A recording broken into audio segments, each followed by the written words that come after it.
સીતારામની.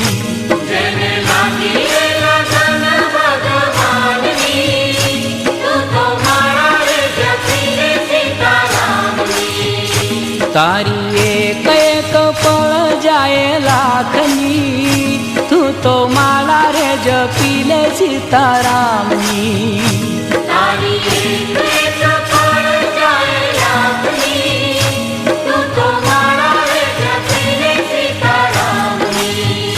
રાજા રંગીલો રણછોડ મારા ચિતડાનો ચોર,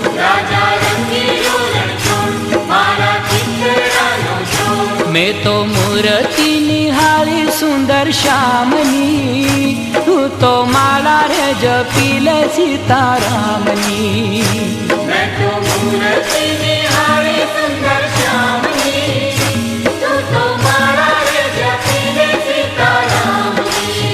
એ મનમાં લાગી તાલાવેલી આંખે આંસુડાની હેલી,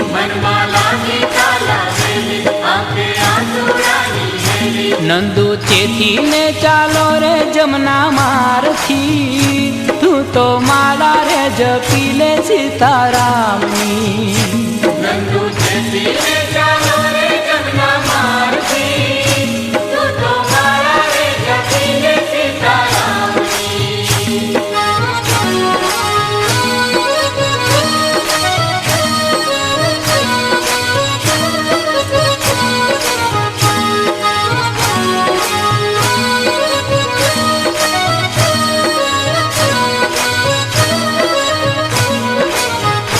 જેના મુખમાં રામનું નામ નથી, એવા દુર્જનનું અહીં કામ નથી. જેના મુખમાં રામનું નામ નથી, એવા દુર્જનનું અહીં કામ નથી. જેના મુખમાં રામનું નામ નથી, એવા દુર્જનનું અહીં કામ નથી.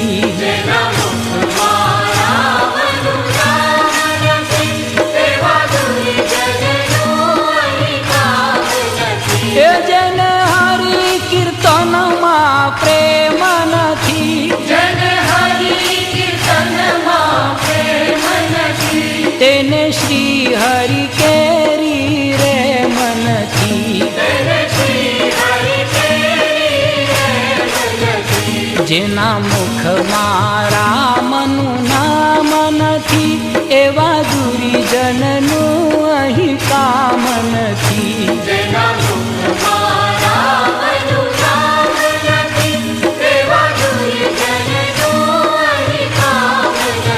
એ જેને સંત સેવામાં તાન નથી,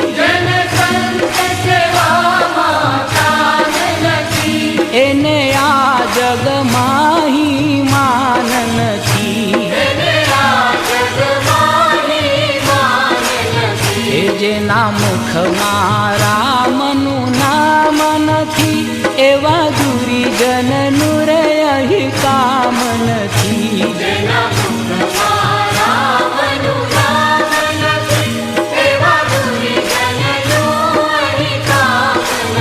એ જેની સેવામાં શાલિગ્રામ નથી,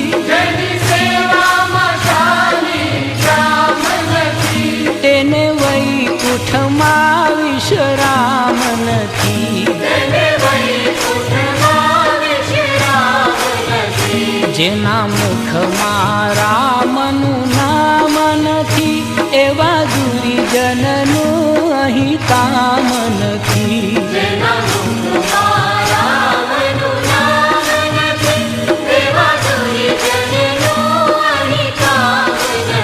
એ જેને ખરા ખોટાનું ભાન નથી,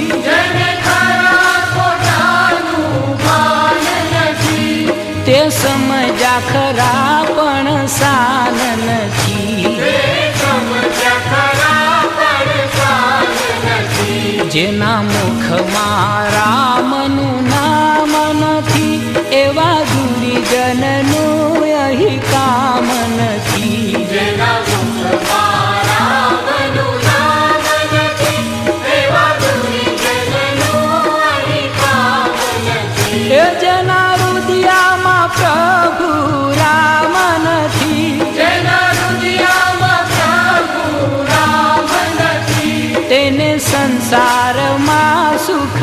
નામ નથી.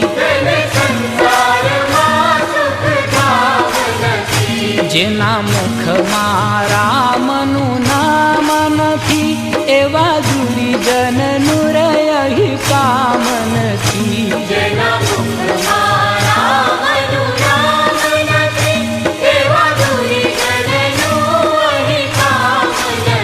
એ જેના ઘરમાં નીતિ કે ધર્મ નથી,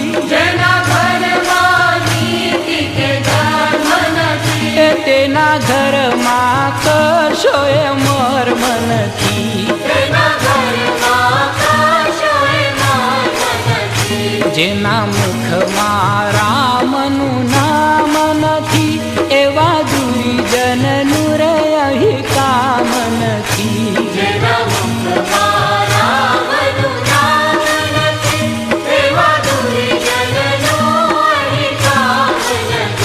જેના મુખમાં સીતારામ નથી એનો મનુષ્ય તણો અવતાર નથી.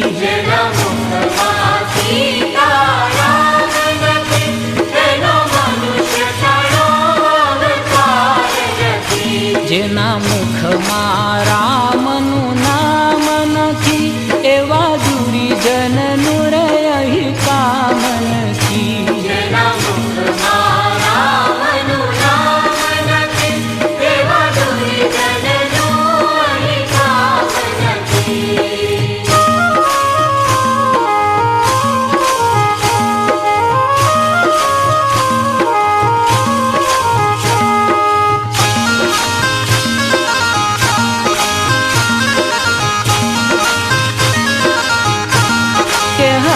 તારે એક દિન જાવું પડશે, કરમ તારા તને નડશે રે, કરમ તારા તને નડશે જીવલડા.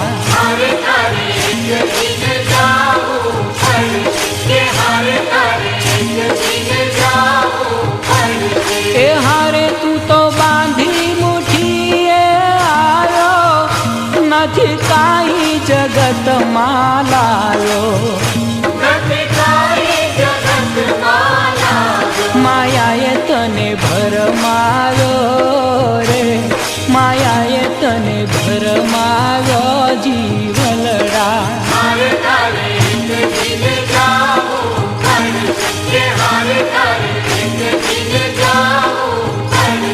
એ હારે તે તો પારપુરે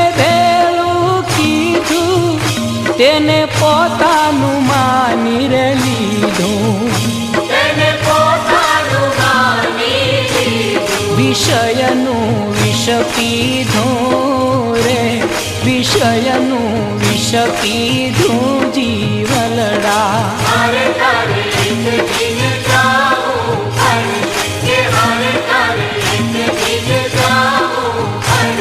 એ હારે તું તો ભૂલી ગયો ઘર તારું, તારી આગળ પાછળ અંધારું.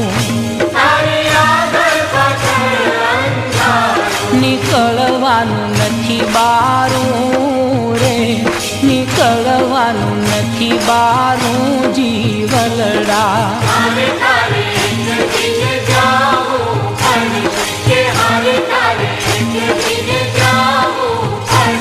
એ હારે માટે સમજીને સત્સંગ કરજે, તારા હું પદને દૂર કરજે. વાલાને નવ વિસરજે રે, વાલાને નવ વિસરજે જીવલડા.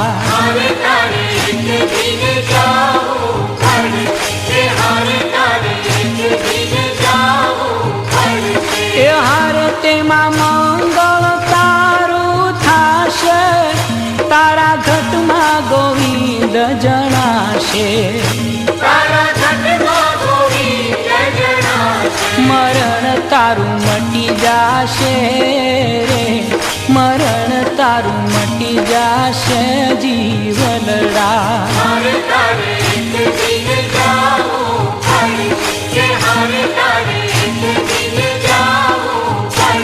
કરમ તારા તને નડશે રે, કરમ તારા તને નડશે જીવલડા.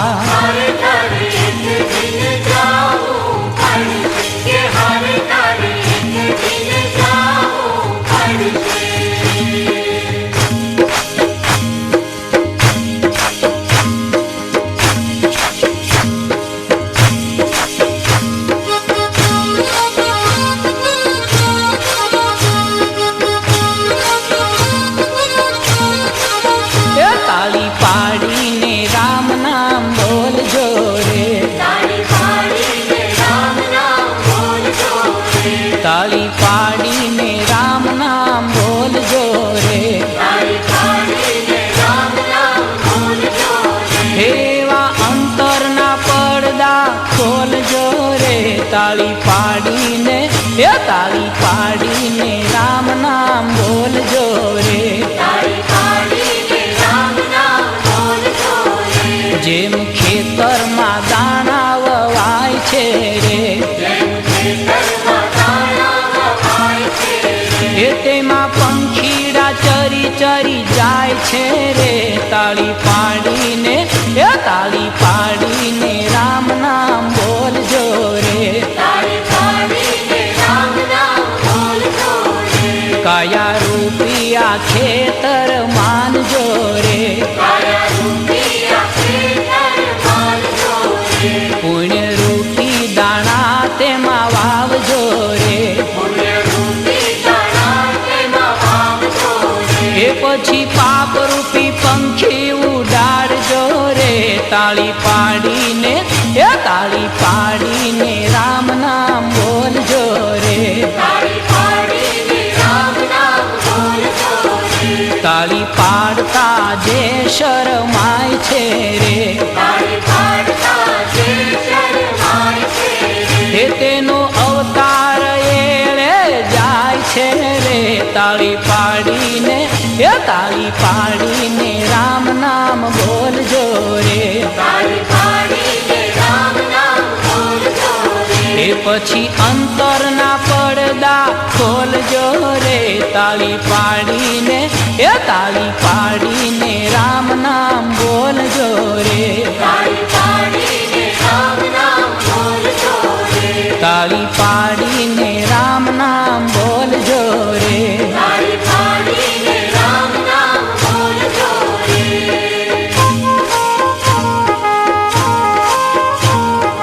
હારે જીવ જોઈ લે જાગી,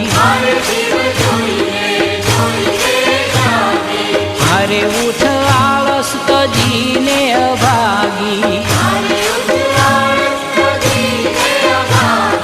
હારે જીવ જોઈ લે જાગી, હારે જમ કરતા હા કોટા પડકારા.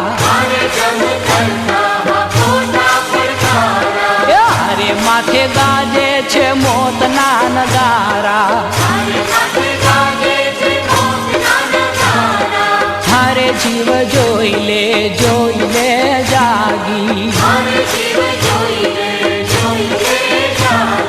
હારે માંડપાનો તું જમવા ભાણું. હારે ત્યાં તો થઈ ગયો જમનું ચવાણું.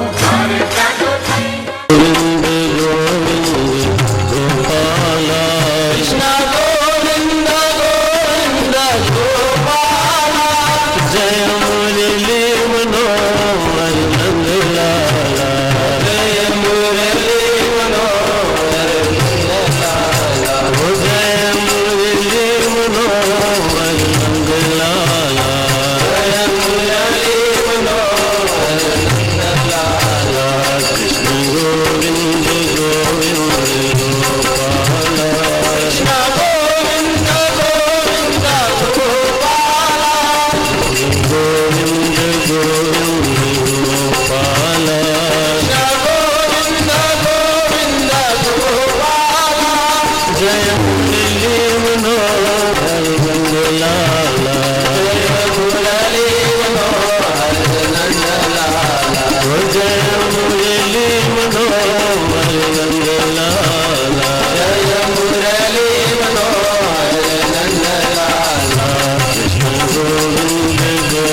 जय मुरली मनोहर नंदलाला, जय मुरली मनोहर नंदलाला, जय मुरली मनोहर नंदलाला, जय मुरली मनोहर नंदलाला, कृष्ण गोविंद गोविंद गोपाला, कृष्ण गोविंद गोविंद गोपाला, कृष्ण गोविंद गोविंद गोपाला, कृष्ण गोविंद गोविंद गोपाला, जय मुरली मनोहर नंदलाला, जय मुरली मनोहर नंदलाला, जय मुरली मनोहर नंदलाला, जय मुरली मनोहर नंदलाला, जय मुरली मनोहर नंदलाला, जय मुरली मनोहर नंदलाला।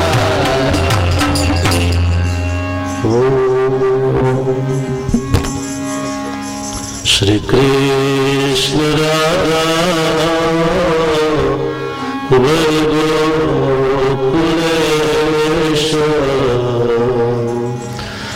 गोपाल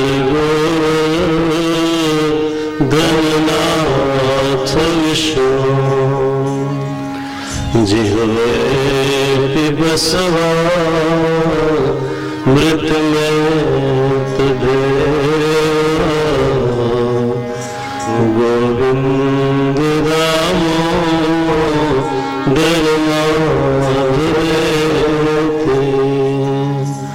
गोविंद राम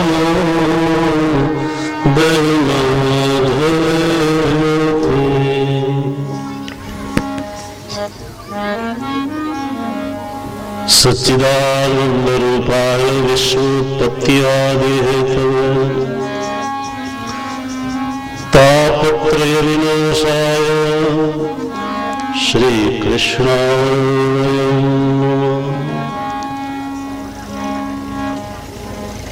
ભાગવતજીની શરૂઆત વંદનથી કરવામાં આવી છે. મનુષ્યનો દેહ મળે છે પ્રભુ પ્રાપ્તિ માટે. પરમાત્મા કૃષ્ણનું જો દર્શન કરવું હશે તો મનુષ્ય દેહ મેળવવો પડશે. 84 લાખ યોનિની અંદર ભટકતો જીવ કેટલાય પુણ્ય કર્મો થયા હશે ત્યારે એમને મનુષ્યનો દેહ મળ્યો છે. पशु की पनिया बने नर का कछु नहीं होय, नर जो करनी करे तो नर से नारायण होय. मनुष्य मंदिर अंदर प्रभुना दर्शन करे तो क्या शांति से. दर्शनना બે પ્રકારો બતાવવામાં આવ્યા છે. એક પરોક્ષ દર્શન અને એક અપરોક્ષ દર્શન. કોઈ મંદિરમાં કે કોઈ મૂર્તિની અંદર ભગવાન રહેલો છે એને પરોક્ષ દર્શન કહેવામાં આવે. પણ પરમાત્માની આ સૃષ્ટિની અંદર સચ્ચિદાનંદ રૂપાય સર્વોત્પત્ત્યાદિ હેતવે. આનંદ એ પ્રગટ સ્વરૂપ છે. આનંદ પ્રગટાવવાનો છે. દૂધની અંદર માખણ રહેલું છે પણ માખણ આપણને નજરે ચડતું નથી. પણ એ દૂધની અંદર છાશનું ટીપું પાડવામાં આવે, એનું દહીં જમાવવામાં આવે, પછી મંથન કરવામાં આવે, નહીં વલોવામાં, એ પછી જે પદાર્થ છૂટો પડે એને માખણ કહેવામાં આવે. દૂધમાં જેમ માખણનો અનુભવ થતો નથી એમ ઈશ્વર સર્વત્ર છે છતાંય આપણને અનુભવ થતો નથી. એ અનુભવ કરવાનું સાધન છે ભાગવત શાસ્ત્ર. વ્યાસ એમ કહે છે જે મારા ભાગવતનો આધાર લેશે, જે મારા ભાગવતજીના આધારે આવશે એમને મર્યા પછી મુક્તિ તો ઠીક પણ જીવતા જ તે મુક્ત થઈ જશે. વેદ ત્યાગ કરવાનું કહે, શાસ્ત્ર સર્વ છોડવાનું કહે. કામ છોડો, ક્રોધ છોડો, લોભ છોડો, મોહ છોડો. પણ હવે આપણે પાન મસાલા કે સોપારી પાન તમાકુ છોડી નથી શકતા. એ કામ કે ક્રોધ ક્યાંથી છોડી શકવાના હતા? એ ઘર કેવી રીતે છોડે, એ સંસાર કેવી રીતે છોડે? બધું છોડી અને સર્વસ્વનો ત્યાગ કરીને ઈશ્વર પાછળ પડો, આમ વેદ કહે છે. વેદનું તાત્પર્ય છે કે સર્વ છોડો. પણ વ્યાસને બરાબર ન લાગ્યું. વેદના 4 વિભાગ કર્યા છે.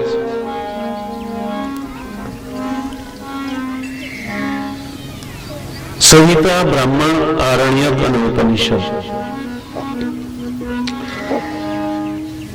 વેદો સમાપ્તિ ઉપનિષદની અંદર થાય છે, એટલે એને વેદાંત પણ કહેવામાં આવે છે. પણ વેદાંતનો અધિકાર સર્વને નથી.